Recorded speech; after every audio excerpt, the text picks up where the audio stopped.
Hey everyone, how are you doing? It's kind of a weird time. If you're like me, it's become pretty obvious in the past few weeks that friends are pretty important. So let's talk about the science around that. I'm Amanda Thomas, and you're listening to A Scientist Walks Into a Bar. This is a podcast where we feature recordings of talks that were given at our event series called Science on Tap, held here in Portland, Oregon, and Vancouver, Washington. This talk was given by Lydia Denworth. She's a science author who wrote a book called Friendship: The Evolution, Biology, and Extraordinary Power of Life's Fundamental Bond. We did a short interview episode with her a couple weeks ago. This event was held right before Valentine's Day in February 2020 at the Kiggins Theater in Vancouver, Washington. And that feels like forever ago. What a different world we live in. I wanted to post this episode not to depress people that they can't see their friends, but to let you know that science says that friendships are important. Even if we can't see people in person, I encourage you to stay connected through calls and chats and any way you can. Just because we're physically distant doesn't mean we have to be emotionally distant. Before we get to the episode, I want to let you know about our new Patreon that we created with our nonprofit partner, an organization called Make You Think. Because of all the changes in the world recently, we've had to cancel at least 9 events, which means that we have zero income for the next foreseeable future. We plan to keep all of our podcasts and our upcoming online events free and available to anyone who wants them. But if you have a few extra dollars to help support us, we'd really appreciate it. We'll also give you perks like early access to some special interview podcasts, some stickers, and maybe even one of our infamous pint glasses. And yeah, we'll be doing Science on Tap events online on Thursdays at 7 p.m. Pacific in April and May. They'll also be recorded and be able to watch later. Upcoming topics include music and the anxious brain, the science of oxytocin, otherwise known as the love hormone, and how to attract migrating birds to your yard. I'll put all of the links in the episode notes, or you can go to Patreon and search for Make You Think, or Facebook and look for Science on Tap ORWA. Now let's hear what Lydia has to say about friendship. Thank you. Thank you so much for coming out tonight. One of the things that I have really learned about friendship is how critical it is to show up. So let me start by saying thank you for showing up for me, including some old friends, some new friends, and then a whole bunch of you that just are friends I haven't met yet, I hope. So it's Valentine's Day. We're thinking about relationships.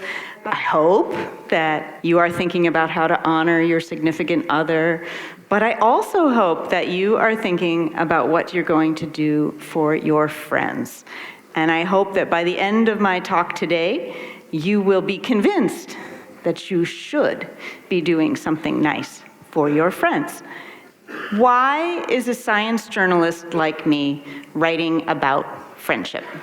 Well, my job is to listen to scientists talk to me about what they think is interesting, what's new, what's fascinating, what feels important to them. And one of the things I was starting to hear about 5 years ago was that social behavior was really interesting and being taken much more seriously. There's all these subfields where they're attaching the word social neuroscience, social epidemiology, social psychology. And that's been going on for a while, but it's kind of gaining momentum. And then they were looking at social behavior in general, but then friendship in particular.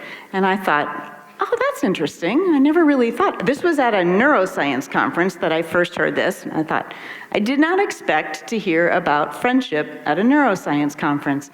In addition to listening to the scientists, I was kind of listening to myself, because I was sitting there listening to them talk about how important these social relationships were, including friendship, and I was thinking, ooh, I was kind of at a point in my life, and still am, where my kids were starting to leave the house. I was losing my mother. I have my husband of many years, but I was thinking, oh, okay, transition is coming. And what about my friends? How have I been doing on that? And although on some levels, I think I'm pretty good at maintaining my friendships. I've got one friend I've known for 35 years over here, so, I must be doing something right. But I am guilty, as I suspect a lot of you are, of meaning well, but not following through. And I live in Brooklyn. You go out on the sidewalk, you tend to bump into somebody every time you go out, and you say, "Oh, it's so great to see you. Let's get together. Yes, really, let's." And I mean it. When I say it, I really mean it. But so often we didn't follow through. We got busy, and life happened. That's what we always say, right? But I would see them again a couple months later, and I'd feel guilty.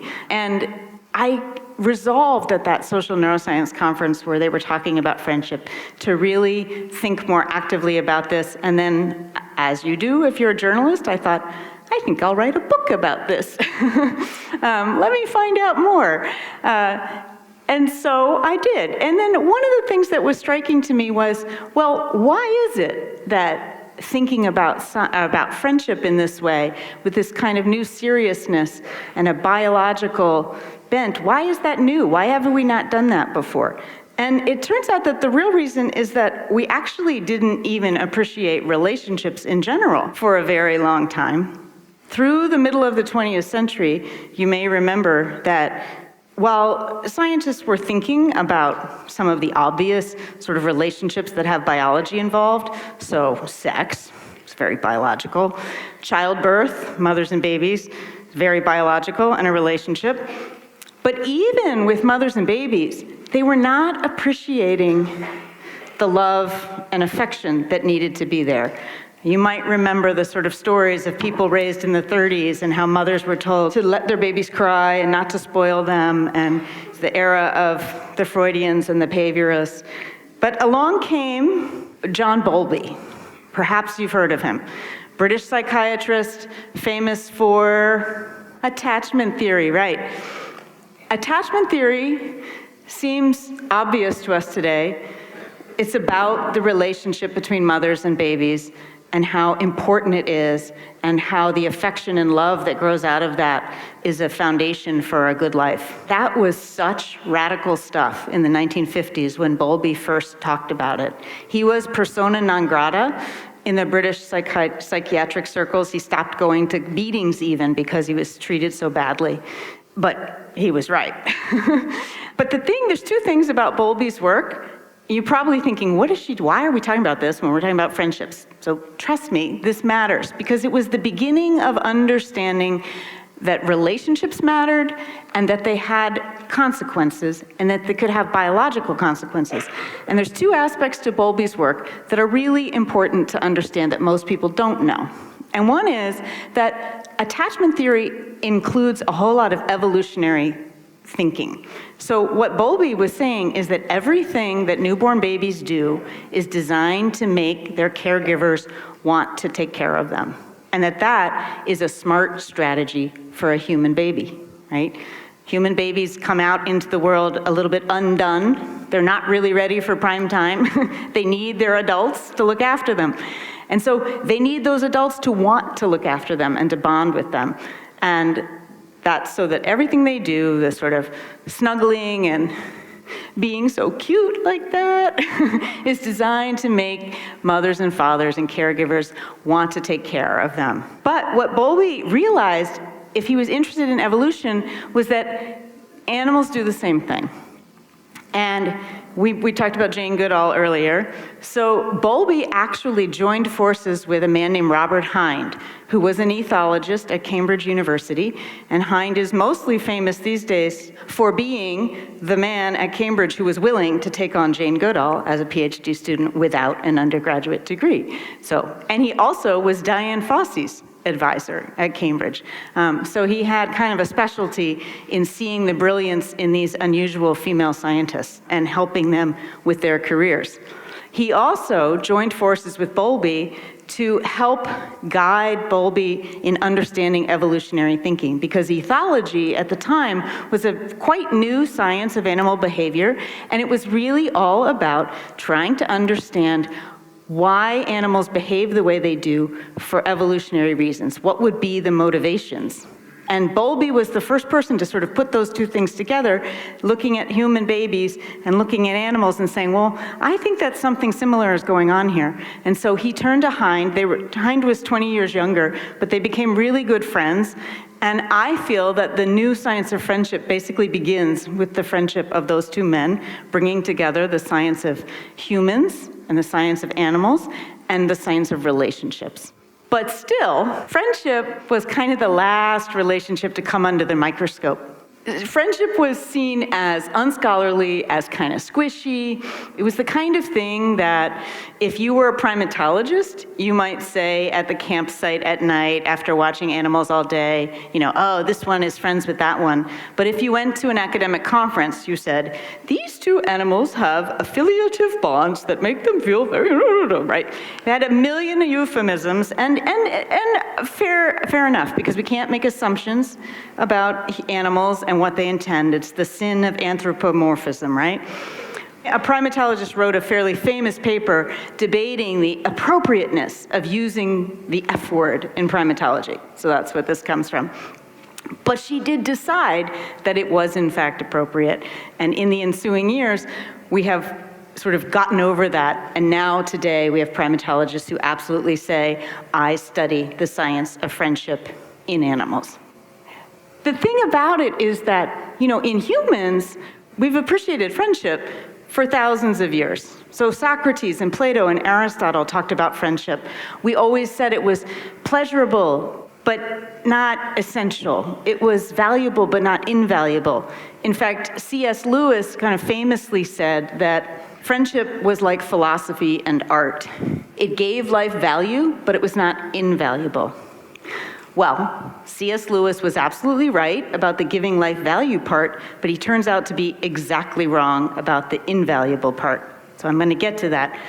And it was this work in animals that helped us understand that there was this other piece to friendship, that it was more fundamental than anyone had ever realized. Those on the top left, those are those rhesus macaques at Cayo Santiago. It's my all-time favorite picture. I don't know if you can really see. That macaque is just getting groomed and so happy. It's easier to see something that looks like friendship in macaques or in chimpanzees because non-human primates, their social behavior is remarkably like ours. Their brains are quite similar to ours as well. But elephants are famous for their long social bonds. Zebras hang out with certain animals in the herd more often than chance would predict, and those are not their relatives necessarily. Even zebra fish behave differently with familiar fish and with strange fish. They freeze when they come across a shoal of strange fish. And in their brains, you can see social responses that actually look a little bit like ours.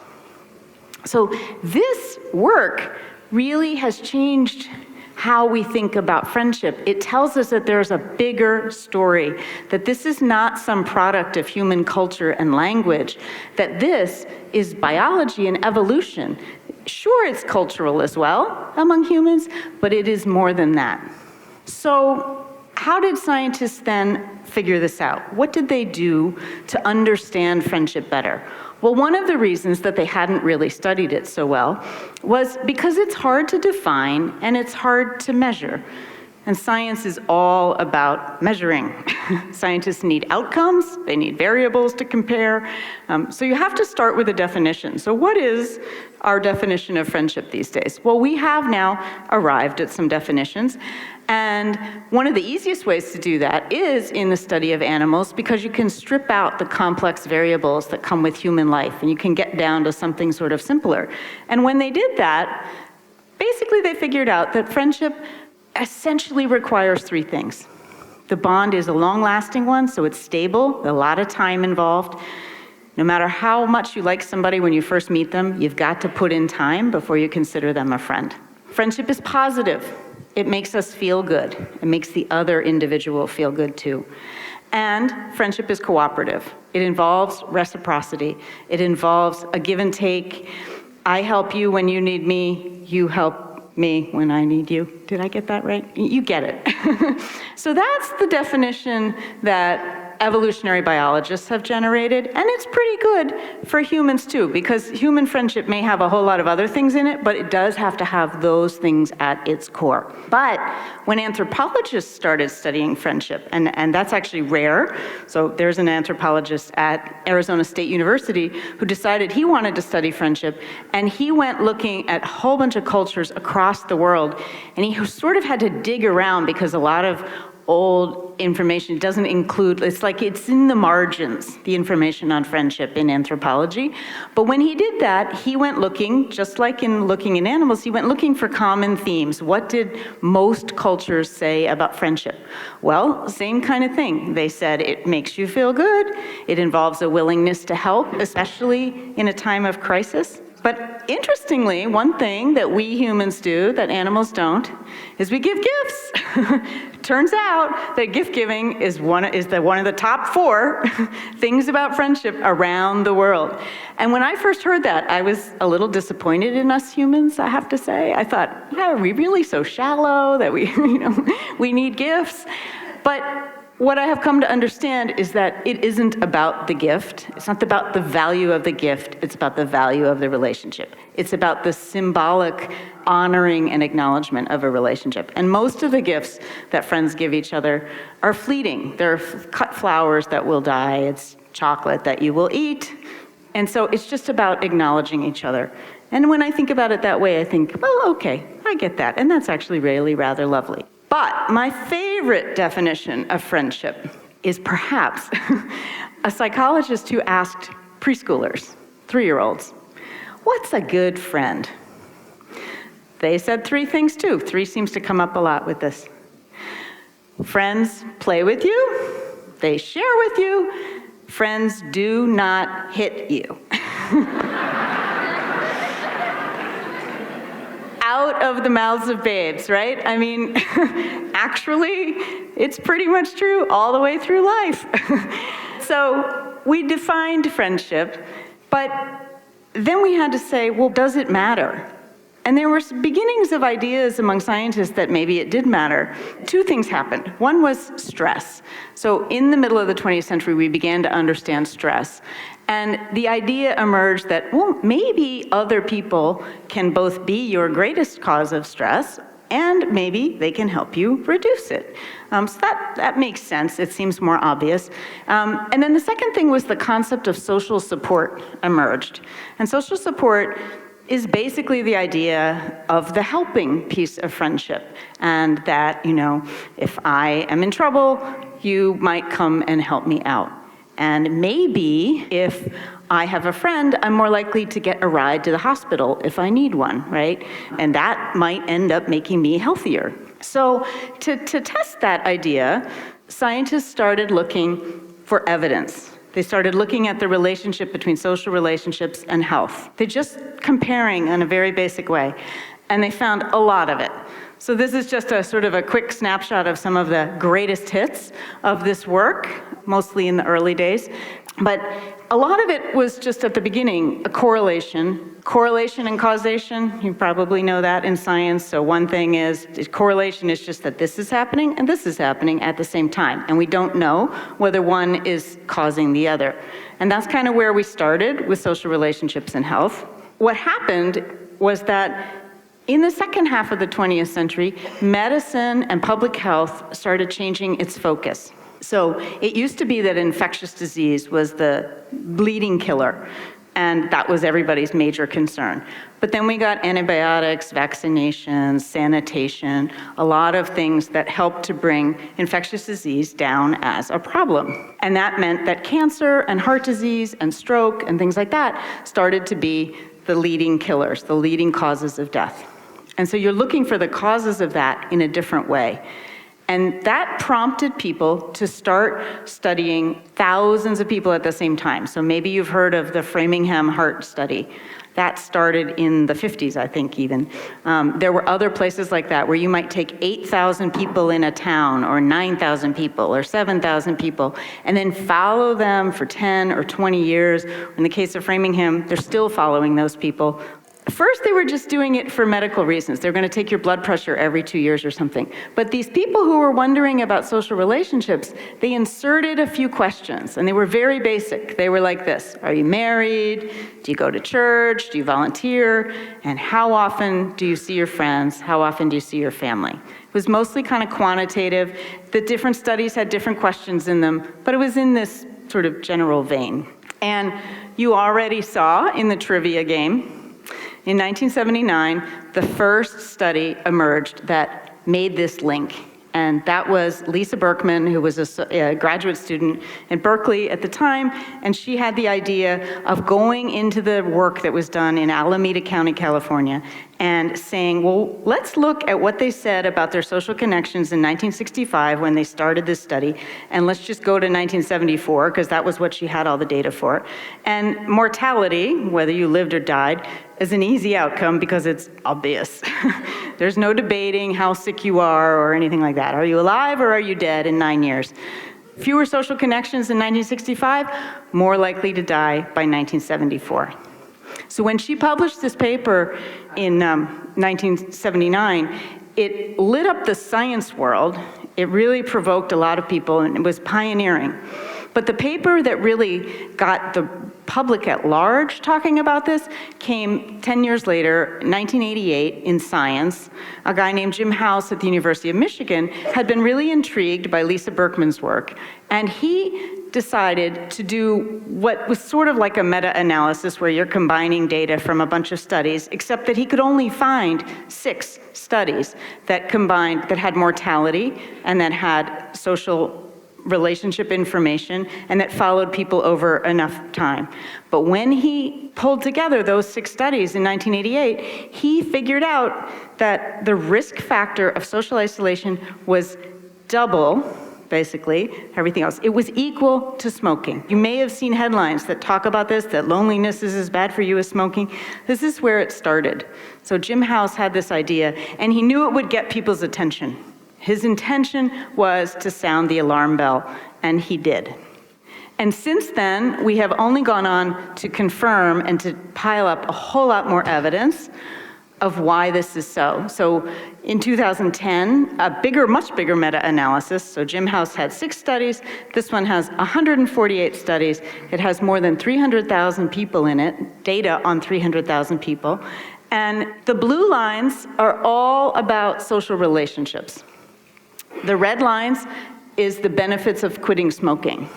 And then everything else comes after: drinking, inactivity, obesity, things like that. So this is actually flipped around. This is how much your survival, your chance of survival increases. So in these studies, these 300,000 people, most of them were studied for an average of 7.5 years. And you were 50% more likely to survive the duration of the study if you had strong social relationships. And you can see that that had a bigger effect than quitting smoking and all these other things. And the bigger blue lines, by the way, are a more complex measure of social relationships. So if you don't just take quantity, like those early questions that I showed you, and you mix in quality too, then you get the much bigger impact of social relationships. So this really convinced everybody that something serious was going on and that friendship really, really mattered. Meanwhile, over in Africa, there were groups of primatologists watching baboons in much the same way that people were watching humans in Tecumseh and Alameda County and Framingham and places like that.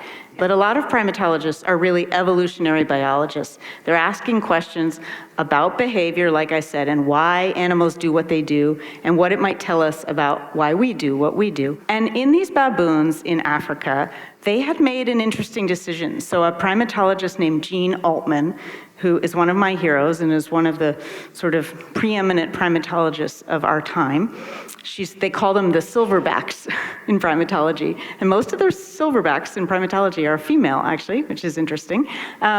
Anyway, Jean, in the 60s, went off to Kenya with her husband, Stuart Altman, and they ended up starting a field site in 1971, and she's been running it ever since. And Jean had the idea way back that it would be interesting to watch the female animals. And that was unusual because up till then, everybody was focused on the males. It seemed like that's where all the action was.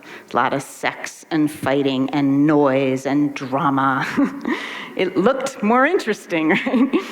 But Jean said, no, I think that what those females are doing over there, raising up the babies, building bonds between each other. I'm not sure if she really thought about the building bonds at the time, but that's where we got. That looks like if anything is going to have an effect on what happens in the next generation, which is of course what evolution is about, I think it's this behavior. So she did this radical thing of saying, I'm gonna watch the females, and if I wanna know about evolution, I have to be in it for the long haul. I have to watch them for decades. And so she has. This is Sylvia. Sylvia actually doesn't live in Kenya, or didn't live in Kenya. She lived in Botswana. And she was followed by a second group of primatologists who basically took Jean Altman's lead and did the exact same thing and set up a baboon camp in Botswana. And all of these scientists are watching these animals, and they're watching them closely over years and years and years and years. And they noticed something interesting. And the reason I'm introducing you to Sylvia is because Sylvia's story was really important. Sylvia was nasty. They called her the Queen of Mean, and they called her some other things that I'm not going to say in case there are people who will be offended. She was very high up in the baboon hierarchy. Baboons have a very strict dominance hierarchy, and she was kind of at the top, like a duchess, a nasty duchess. And Sylvia mostly hung out with her daughter, Sierra. That was her primary grooming partner, and everybody needs a grooming partner, and grooming for monkeys is gold. It helps keep you clean and healthy. It also feels good. It triggers oxytocin and all kinds of other things we know now. So she hung out with Sierra, and she treated everybody else like dirt. Well, unfortunately for Sylvia, Sierra was eaten by a lion. I know. And everybody expected Sylvia to go on being Sylvia and to mourn, to grieve the loss of her daughter.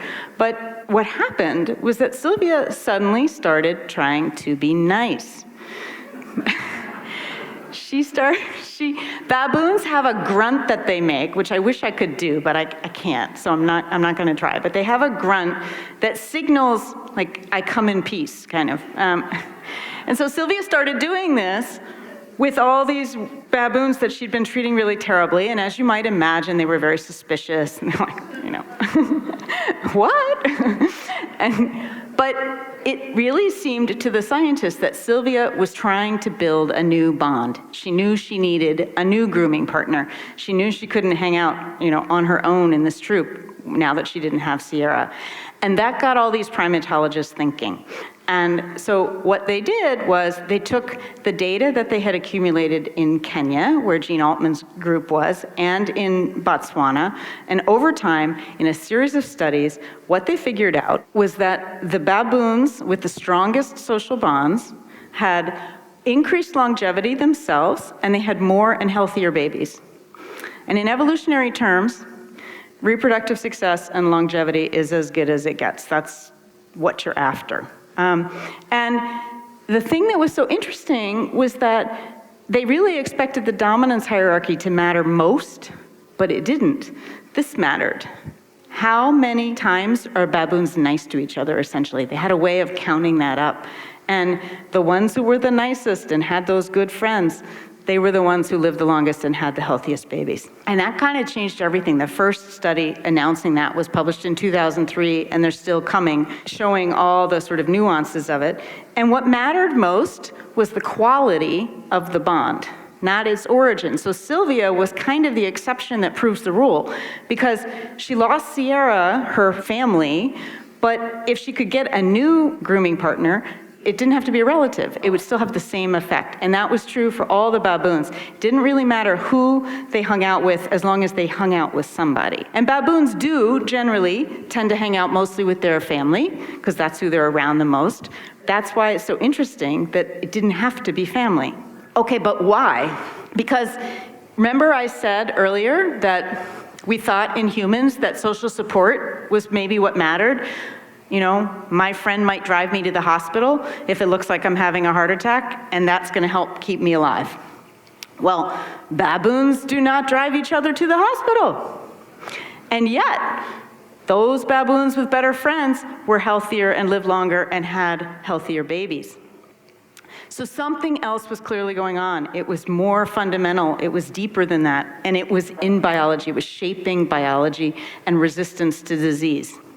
We've suspected this for a long time. William James said it at the turn of the century. But the psychological is biological, and our emotions, the words and actions of our friends and family that we take them in through our senses, and then our nervous system communicates with the rest of our body about what to do next as a result. And the man who really pioneered the work on this question of friendship or loneliness was a social psychologist named John Cacioppo at the University of Chicago. And he always was convinced that even though loneliness is a psychological state, it must be having a biological effect. And it's important to know that Cacioppo, even though loneliness was the thing that he studied, what he was really interested in was friendship and relationships and the joy that we get from other humans. Loneliness was easier to measure, and it was also potentially really significant as a public health issue. Cacioppo and his colleagues and a lot of other people have spent a lot of time ever since trying to understand what it is that friendship is doing under the skin. Why is it that feeling integrated and connected is good for you, and feeling lonely and disconnected and isolated is bad for you? And these are all of the ways of things that we now understand that social connection does inside our body. It affects our cardiovascular functioning, our immune system, our stress responses, our cognitive health, that's our risk of dementia, our mental health. Even the rate at which our cells age is affected by our relationships. The other thing that I think is really interesting about Cacioppo, before I leave him, and loneliness, is that he had a brilliant idea, I'm going to say, about loneliness, that it was the body's response to a lack of connection, and that it was akin to hunger and thirst.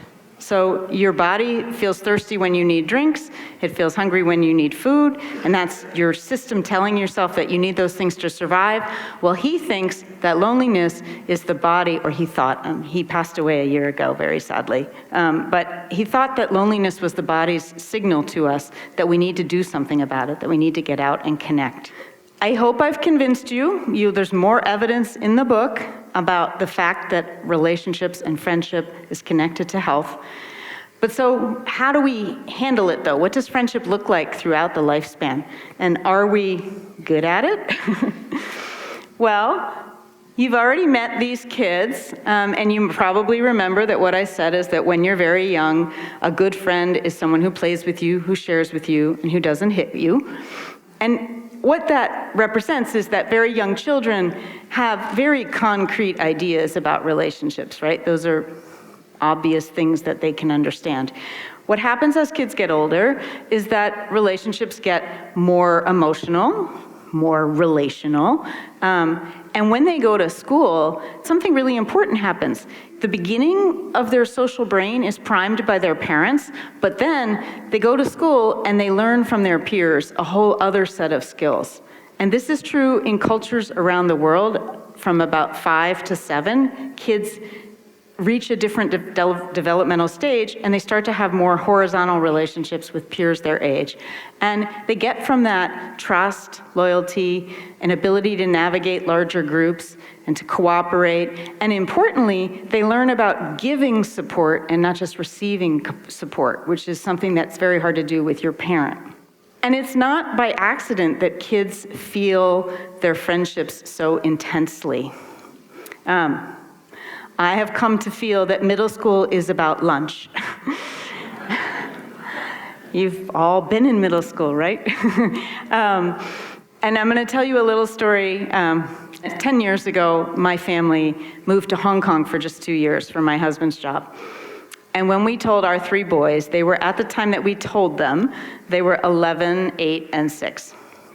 And the 11-year-old was trying to be, he was like, okay. if that's what we need to do for Dad's job, And the 6-year-old was like, cool, we're going to China, which was a surprise, but okay. And the 8-year-old, he just looked at us and he said, what about my friends? And then he kept saying that for like 3 weeks. What about my friends? And we said, okay, I know it's really hard, but you'll make new friends and you'll have us and you'll come back. And he was having none of it. He was completely inconsolable. And when I talked about his new friends, he just said, yes, and then I'll have to leave them, which was true and very astute of him to figure out at 8. But the thing is that as a parent, I was sympathetic up to a point, and then after a while, I got sick of it. I was just like, it's not just about you and your friends, Matthew. No, it's about your dad's job. It's an adventure, blah, blah, blah. And now I come to see that, for him, it really was about his friends because they really were his whole world, and there is a reason for that. It's that as you're getting into the beginning of adolescence, and importantly, in neuroscience, adolescence begins at 10, and it extends all the way to 25. And that means that your brain is not done until you're 25-ish. So Matthew was still only 8 then, but that intensity, what happens in adolescent brain development is that the executive function is going along, maturing on a regular rate like that. And then the limbic system, which manages emotion and all of that, goes like that in adolescence. And there's this gap.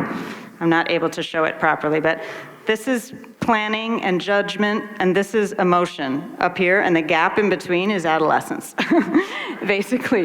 Then they meet up again. And we didn't know any of this until like 10 or 15 years ago. And so it explains an awful lot about what goes on among teenagers, and it explains the intensity of emotion that they feel.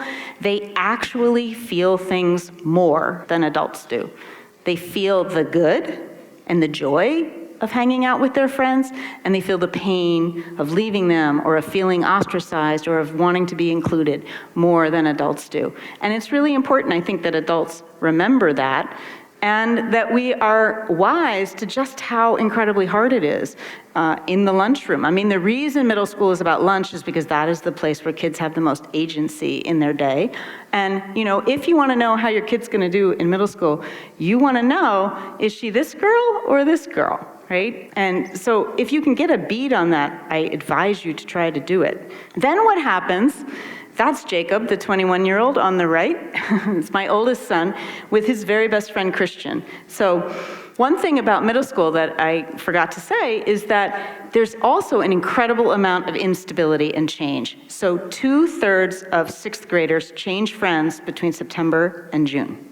And we need to tell them that that's normal so that they understand that. And I actually have come to feel that that's a metaphor for the trajectory of our adult lives, because in fact, we change friends a lot over the course of our lives. We make new friends, we stop seeing some old ones, and that's actually okay. What really matters is that you've always got those close friends there, whoever they are. Now, some kids stay friends with the same person, and these two are in my book because they have such a beautiful friendship that I think this picture captures really nicely. This was right when they graduated from high school. And they've been best friends since they were 4. They're now 21, and they've basically, except for our time in Hong Kong, sort of never been apart. But they have very healthy relationship. They have a lot of other friends, they have girlfriends, they do other things, but they always sort of have each other to come back to. And I really, really hope that that continues for them going forward. But all the adults in the room will know that it gets a lot harder as you get into your adult life and you're working and you have families of your own, and we have just a lot less time for our friends. And in fact, a really interesting study tested, so what they did from teenagers to senior citizens, they texted them every 2 hours and said, who are you with? The teenagers were with their friends 30% of the time. The middle-aged adults from 40 to 65, 4% of the time they were with their friends. And the retired adults, 8% of the time with their friends. So clearly, the reason people forge such incredibly strong friendships when they're young is both that brain stuff I was talking about and just how much time they have to dedicate to it. But so what we need to think about going through our adult lives is the circles of friendship that we have. If you put yourself in the center, what everybody needs is a core group of friends. And they can be family and they can be friends, because this new science kind of blurs the lines and says that what matters most is the quality of the bond. Remember, it has to be long-lasting, positive, and cooperative. And the average number of people in our inner circles is just 4. And it's only sort of between like 2 and 6, maybe 8 at the most. And then you have your further out circles. Those are the people that you see a little less often. You still might like an awful lot. You just don't live so close, or maybe it's extended family. It can be all kinds of things. And there's all kinds of variation, but the really important thing, the major step change for your health is from 0 to 1. If you've got one friend, you're probably gonna be just fine. So we have something that people call emotionships. We have different friends for different emotions. This one is good for talking you down off the ledge when you're anxious, but this one you would never call when you're anxious because she's just gonna stress you out even more, right? So that's one way it's good. And you saw that statistic in the trivia game. So the diversity thing was they measured types of social relationships. So that would be like your parents is one, your kids is one, your spouse is one, your in-laws, your close friends, your neighbors, your workmates, etc. So they took a whole bunch of people in Pittsburgh, they put them in a hotel, they counted up the number of social types of relationships they had, and then they infected them with cold viruses. Because this is science, and this is what people do for science. And what happened, that statistic comes from the people who had only 1 to 3 different social types of people that they saw on a regular basis were 4 times more likely to catch the cold than the people who had 6 or more. And they don't think it's just about host resistance, the way that like kids go to daycare and then eventually their immune systems get stronger. I mean, that might be part of it, but they actually think that there's something more psychological. All that stuff I was just saying about the psychological being biological seems to be part of what's going on. There's still a lot we don't know about this science, but how do you be a good friend? It echoes the definitions. You have to put in the time, and my other favorite statistic that's been getting a lot of play, people seem to love this, but it takes 50 hours to go from thinking of someone as an acquaintance to a friend, 90 hours together, generally, to call them a good friend, and 200 hours to consider someone a best friend. A professor at the University of Kansas counted this up among hundreds of people, and not just college students, but adults as well. And that's what he got. Now, you can put in time with like people you work with, and you can be hundreds of hours together and never really consider each other friends, and that's fine because that is only one piece of it, right? Friendship is positive, so you need to accentuate the positive. This is why I'm saying tell your friends you appreciate them on Valentine's Day. And you need to be helpful. Now, there is a famous proverb, a friend helps you move, a good friend helps you move a body. It supposedly comes from Russia, I have no idea, but it's my husband's favorite line in the book. And I leave it to you to decide the level of helpfulness that you choose to employ. Everybody asked me about gender, so I'm just quickly gonna say, there's truth to the stereotype that women do friendship face to face. We talk, and men do friendship side by side. They do things together. They watch sports. They play sports. They sit on bar stools next to each other. But what I think is more interesting is that actually the similarities in how men and women think about friendship far outweigh the differences. And if you ask men about how much they value friendship, it's pretty much the same as women. And so the fact that they do it differently, I think isn't really it's not as fair to be so negative about that and to say that men are duds at friendship. And I say this as someone who lives with my husband and 3 boys, all of whom have very strong friendships. So I think we need to be a little kinder about that. But men do need to realize that they need to do the work of friendship just like women do. And When you do force men in a laboratory experiment to self-disclose, to really talk about how they feel to each other, like they bring them in and they sit them down and they ask them a series of questions back and forth, they freak out a little. They look like deer in the headlights, is the way the scientists who did this described it to me. But then they do it, they answer the questions, and they always feel closer after. Social media comes up a lot too. I have a whole chapter on it, and I was kind of dreading having to write about this, to be honest, because it felt like a quagmire. It felt like there were all these, studies that say it's good and studies that say it's bad, and that people were very emotional, and how was I gonna figure out what was true? But handily for me, there's been a raft of new science just in the last year or two that is actually showing that our concerns about social media are overblown. It is not actually as terrible for our well-being, and especially not for our relationships as we think. And I'm going to tell you why, and I'm not saying that it's perfect at all. But one thing that is true is that the science, all those studies you see that say that social media use makes you depressed and anxious and lonely, a lot of those studies were done in the very beginning, the sort of early days. It's literally been 14 years since the first study on social media use and well-being. That was in 2006. At the beginning of any new science, it's kind of a blunt instrument. So they were doing things like asking about the amount of time spent on social media, but they didn't pay any attention to what you were doing there and with whom. So that means that playing Grand Theft Auto or watching pornography counts the same as chatting on Skype with your grandmother. And I hope those two things are not the same. And so now we have a kind of science of social media 2.0, where we are just making those kinds of distinctions and asking more nuanced questions and looking at context and content. And I think that is going to get us much better answers.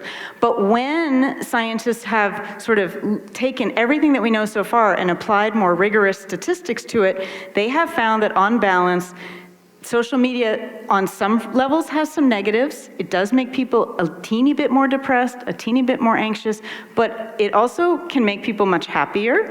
And the thing where the biggest impact is in relationships, and it's positive. It's of all of those things I just listed, it's the strongest impact. It's still only an effect size of 0.2, which is not big, but relationships are the thing that wins out.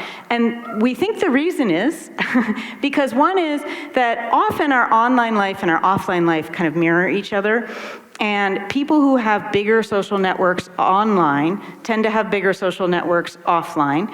Also, if you use social media as just one extra channel to communicate with friends that you see in other ways, you do strengthen your bonds. I also think, and studies have shown, that we know the difference between a real friend, an actual friend, and a distant Facebook friend that we never really see in person. And so this whole idea that the word friend is devalued currency because of Facebook and things like that, I just don't really buy it, because I have found all kinds of examples of friendship being alive and well, and that people are smarter than that. So there's that. Teenagers, I'm just going to say quickly, because we worry so much about teenagers and social media. And it is true that there are some things to be concerned about, although it does seem that kids who already are depressed and anxious are more likely to have that exacerbated by social media use. And kids in the general population are okay. And I'm going to give you this as my evidence for that. So exactly a year ago, in January, researchers at the University of Oxford published a really big and important study where they took data on now 350,000 adolescents from a bunch of existing data sets, and it had a whole lot more information about these kids' lives than just their social media use. And they compared it all, right? So the forest for the trees here. So the purple is the percent of variance in well-being in adolescents based on their technology use. So it is negative, but it is 0.4%, so less than 0.5% of the variance in well-being in adolescents could be explained by their technology use. Wearing glasses was worse. Riding bicycles, much stronger effect for the good. This does not mean you can spend all day on your video games, but I am going to come to that. Things like being bullied were much, much worse for kids' well-being, and eating a good breakfast and getting sleep were much more important on the good, right? And so basically what this is telling us is on a population level in general, kids are okay. They really are. There are problems, and we need a science that is more precise and that can figure that out. But like I said, the relationship piece is actually doing just fine. And, well, no, let me just say, the one thing is you do have to put your phone down when you're talking to your friend in person. You absolutely do, yes. And I'll give you the science for why. You need those relationships in person, and also eye contact primes the social parts of your brain and your communication in a way that even looking at the same face on video doesn't have quite the same effect in your brain, and looking at, and then talking to somebody doing other things, it doesn't work in your brain in the exact same way. So literally eye contact and face-to-face time really does matter. Video game playing, like I said, I have 3 boys, we got a lot of video game going in my house, but the thing that has been really striking to me is to understand how social it is for most kids. Also, how much the ship has sailed. 97% of teenage boys play video games, 83% of teenage girls play video games, and they don't do it alone. 3/4 of them either are playing with somebody else in the room or over an internet connection or a phone. And so I do think that one thing that happens is that adults and parents tend to see the video game and we tend to miss the visceral connection that can be going on.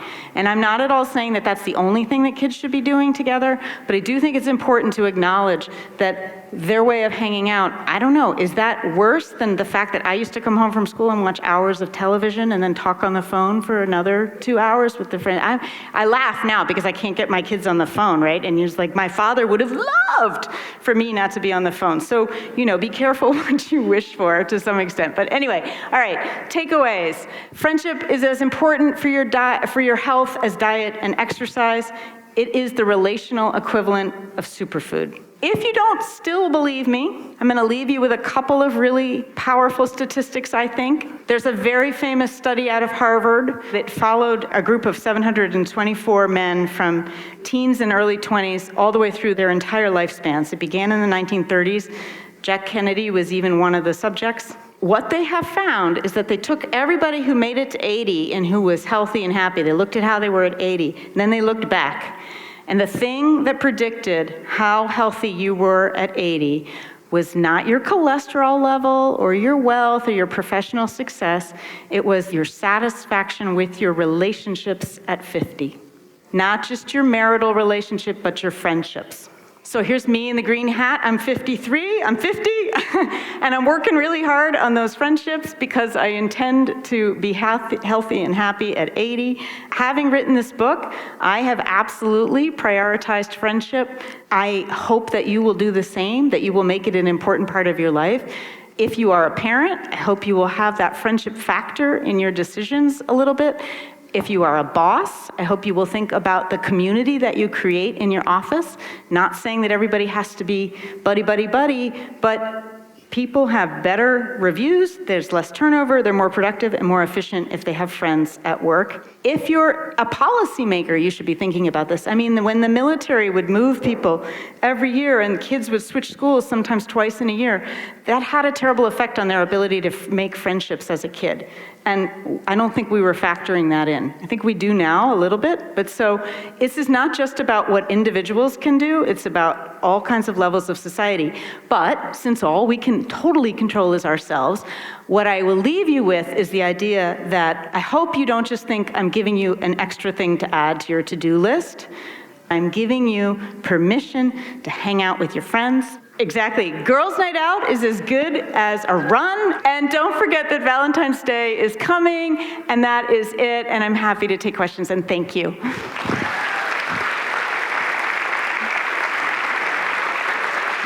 So if you have a question, raise your hand. I'll try and get to several of you. We have a little bit of time. I'm going to start with a question, though. Yes. So the baboon grooming made me think about the idea of touch, and yes. not in an intimate sense necessarily, but hugging your friend or something. Mm-hmm. Is there any research with that, and especially like with social media, if you're Absolutely. not touching your friend? So it's called affective touch with an A. It's emotional touch.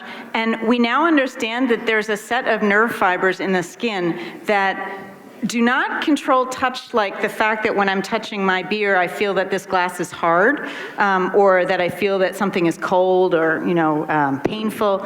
There's a set of nerve fibers that actually go to the emotional parts of your brain, primarily to the insula, and that really these nerve fibers are picky, and they like to be stroked at just about the same rate that a mother caresses a newborn. And there's a certain centimeters per second and a temperature and all of this, and it triggers the social brain. And we think that that's part of why touch, that very first picture I showed you of an infant and a mother, it's why it matters so much that mothers hold their babies skin to skin early on, and that there's touch. But it matters all the way through. So I don't know if you've seen, I have a house full of basketball players, NBA players, where the teammates touch each other more often, high five and throw their arms around each other, they apparently win more. and the touch researchers think that that's part of it. So I actually did do there's touch in the book, but I also wrote a cover story even for Scientific American Mind about touch. So I encourage you to go check that out if you're interested in more. So sometimes I hear people say that it's harder to find community and groups of friends as an adult if you don't have a church. I was kind of wondering if there's anything to say about the difference between people who are religious and have that kind of inbuilt community versus people who are sort of more independent. Right. That way. Well, it's certainly true that church provides a community for a lot of people, and I think that's one of the things people love about it, but that's not at all the only place you can get that. And so that program, Generation Exchange, that we featured in the trivia, really was designed as a friendship-making exercise for the older adults, but they weren't told that. They were told that they were going to come help these kids and that there were going to be health benefits for them. Reason it works is because people are coming together to volunteer for something that they're interested in and care about, right? And so it doesn't really work when you just put people in the room who don't know each other and say, why don't you now talk amongst yourselves and become friends? But shared interest seems to be one of the most powerful things we can do. So as adults, my recommendation is that people do look for ways, people who are interested in science talks is actually a self-selecting group, I can tell you for sure. So you already have something in common. And people who volunteer tend to make friends sometimes with the people who are volunteering for the same thing. So I do think that some of those kinds of communities can get created. It's not exactly the same as church, because church also gives you the regularity of meeting every week, say, so you have to manufacture some of that. But that, the Generation Exchange, they actually all work a minimum of 10 hours a day, and they have these regular meetings, and it has worked amazingly well to actually form friendships. So it's not at all true. You can make friends at any point in life. You really can. It is true, however, that we often wait until we're sort of done working or our kids are out of the house to focus on it, and that is a mistake. Lisa Berkman, the same person who did that early study in Alameda County, she said to me when I was interviewing her that if you kind of wait to focus on friendship until you stop working, that is like stopping smoking at 65. Let's say you smoke from 16 to 65. It's still better to quit, but damage will have been done. And if you don't spend time working on your friendships all through life and you wait until you're older, damage would be done. So I do think that you need to sort of try to look for opportunities if you're an adult, and hopefully shared interest is one way to do it. I was looking at your slide on when you said friendship was like superfood, and Yes. looking at the variety of colors and textures and things that were in there. And I have a friend who said it's important to have friends from multiple generations, and having a variety of friends in your life. She said if you have the younger friends, they can tell you how the computer works. You have your Yes. older friends, they can tell you Yes. caring for your elder parents, and just having that variety. Has there been research or things that talk about the value of variety? I find this stuff interesting because it really is true, sort of since time immemorial that similarity does seem to be a piece of friendship, that we do tend to be drawn to people who are more like us. We're also drawn to people who like us. I mean, who find us funny or smart or, because that's appealing. It's appealing to be liked. So similarity is there, and that's not a terrible thing. I think we should acknowledge that. And, but it's also true that there's so much richness in having diverse friendships and friendships across generations, friendships across races. That's the only way I'm convinced that we will survive what we're going through. And so there's not a lot of research on it except to say that personality traits do seem to dictate a little bit how likely you are to have friends who are not exactly your age or who live further away. So people who are more outgoing, more adventurous, are more likely to do that. And then there's other people who are sort of much more likely to have friends who are sort of all live within 10 square miles and, are very like them. The other work that's relevant to that is in social network analysis. So now that we have these really powerful computers, there's a whole lot more we can sort of tell about the extended networks. And we do see the power of what they call weak ties, so strong ties and weak ties. People who have sort of a more connected but constrained community, I guess. So say, let's call like a old neighborhood in Boston where everybody knows everybody and they've all lived there forever, but there's not, outsiders are not welcome. There's actually a whole lot of evidence that there are things that they are missing out on. Like it could just be even like job tips or, or the diversity, the health thing. And people who know more people, and even if they don't know them all that well, seem to benefit because there's things that travel along those more extended networks, all kinds of things. So there's kind of the emotional, intellectual richness we get from it. There's the informational stuff that we get.